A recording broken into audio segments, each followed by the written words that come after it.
Doctor Zakir Naik, আমার নাম Jerry Thomas.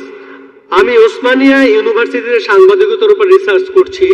আমরা কয়েকজন বন্ধু মিলে একটা ওয়েবসাইট খুলেছি, সাক্ষীটাইম.com।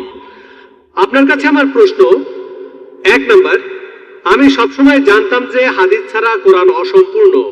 এখন আপনি অন্য ধর্মগ্রন্থের কথাও বললেন, আপনি বাইবেলের কথাও বললেন, কিন্তু বাইবেল বলছে যে যীশু খ্রিস্টকে বিশ্বাস করে না সে খ্রিস্ট বিরোধীদের দলে সামিল হয়। এটা একটা ভবিষ্যৎবাণী। আমি এমনও শুনেছি যে হাদিস বলছে যে মোহাম্মদ জাদুবিদ্যার সাহায্য নিয়েছিল।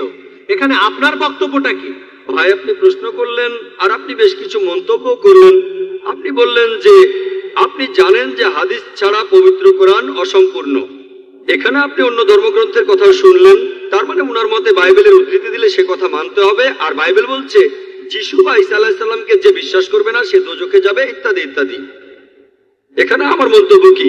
1 নম্বর পয়েন্ট, হাদিস ছাড়া পবিত্র কোরআন অসম্পূর্ণ নয়। কোরআন একটা স্বয়ং সম্পূর্ণ বই।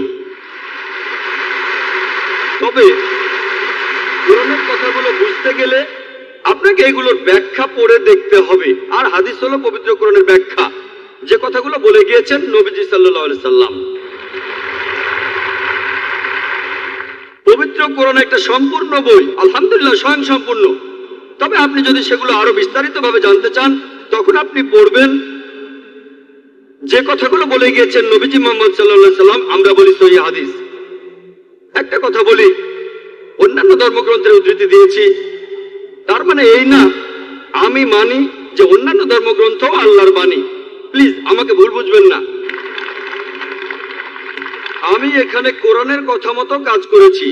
আল্লাহ পবিত্র কোরআনে বলেছেন, সূরা ইমরানের 64 নম্বর আয়াতে উল্লেখ করা হয়েছে, তাআলা ইলা কালিমাতিন সাওয়াইম বাইনানা ওয়া বাইনাকুম। এসো সেই কথা যা আমাদের ও তোমাদের মধ্যে এক। আমি সাদৃশ্যের কথা বলছি। পবিত্র কোরআনের সূরা রাদের 38 নম্বর আয়াতে উল্লেখ করা হয়েছে, ওয়া লিকুল্লি কওমিন হাদ। প্রত্যেক যুগে আমি কিতাব নাজিল করেছি।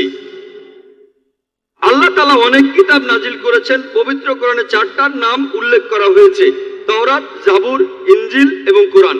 তাওরাত হলো সেই ওহী আসমানি কিতাব যেটা নাজিল হয়েছিল মুসা আলাইহিস সালামের উপর।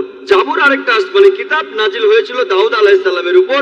ইনজিল হলো সেই আসমানি কিতাব যেটা নাজিল হয়েছিল ঈসা আলাইহিস সালামের উপর। আর কোরআন হলো সর্বশেষ ও চূড়ান্ত আসমানি কিতাব, নাজিল হয়েছিল সর্বশেষ ও চূড়ান্ত নবী মুহাম্মদ সাল্লাল্লাহু আলাইহি সাল্লামের উপর।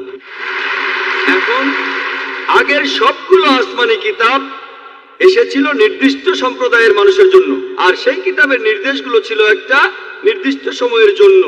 তাই আল্লাহ তাআলা চাননি যে এই কিতাবগুলো অবিকৃত অবস্থায় থাকুক। কিন্তু কোরআন হলো সর্বশেষ আসমানি কিতাব। আল্লাহ কোরআনে বলেছেন, সূরা হিজরের 9 নম্বর আয়াতে উল্লেখ করা হয়েছে, আমি কোরআন অবতীর্ণ করেছি আর আমি সংরক্ষণ করে রাখব। কোরআন হলো একমাত্র ধর্মীয় গ্রন্থ পুরো পৃথিবীর মধ্যে যেটা এখনো অবিকৃত অবস্থায় আছে। শুধু আমি বলছি না, ধর্মের উপরে বিভিন্ন বিশেষজ্ঞরা বলছেন। তাদের একজন উইলিয়াম মুর, তিনি ইসলামের বিরুদ্ধে তীব্র সমালোচনা করতেন। তিনি খ্রিস্টান ছিলেন। 200 বছর আগে তিনি বলেছিলেন, আর কোনো ধর্মীয় গ্রন্থ নেই যেটা এখনো অবিকৃত অবস্থায় আছে 1200 বছরের বেশি সময় ধরে।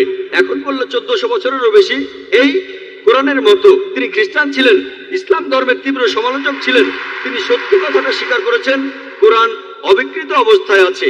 কিন্তু অন্যান্য সব ধর্মগ্রন্থ সেগুলোর কথা বদলে গেছে, এমনকি বাইবেলও। আমি বাইবেলকে আল্লাহ তাআলার বাণী বলে মানি না। আমরা মুসলিমরা বিশ্বাস করি সেই ওহীতে যেটা দেওয়া হয়েছিল ঈসা আলাইহিস সালামকে, ইনজিল। কিন্তু এখন আমরা যে বাইবেলটা দেখি, এই বইটা একটা মিশ্রণ। এখানে আল্লাহর বাণী থাকতে পারে, কোরআনের সাথে মিললে আমি আপত্তি না করে মেনে নেব এটা আল্লাহর বাণী। এছাড়াও নবীদের বলা কথা আছে, এখানে ঐতিহাসিকদের বলা কথাও আছে। দুঃখের সাথে জানাচ্ছি, বাইবেলে পর্নোগ্রাফিও আছে। আমি উদ্ধৃতি দিতে পারবো না, আমি পারবো না। বাইবেলে আছে অনেক পরস্পর বিরোধী কথা, বৈজ্ঞানিক ভুল, গাণিতিক ভুল, সেগুলোর কথা এখানে বলছি না। আমি বিতর্ক করেছিলাম ডক্টর উইলিয়াম ক্যাম্বেলের সাথে। তিনি ইসলামের বিরুদ্ধে একটা বই লিখেছিলেন, Quran and Bible in the light of history and science. বলেছিলেন কোরআনে 30টা বৈজ্ঞানিক ভুল আছে। আমি আমেরিকায় গিয়েছিলাম। আমেরিকায় আমরা বিতর্ক করেছিলাম 2000 সালের 1 এপ্রিল, আর টপিক ছিল Quran and Bible in the light of science. তার সব অভিযোগের উত্তর আমি দিয়েছিলাম। তারপর আমি যখন বাইবেলের 38টা ভুলের কথা বললাম, তিনি সেগুলোর উত্তর দিতে পারেননি।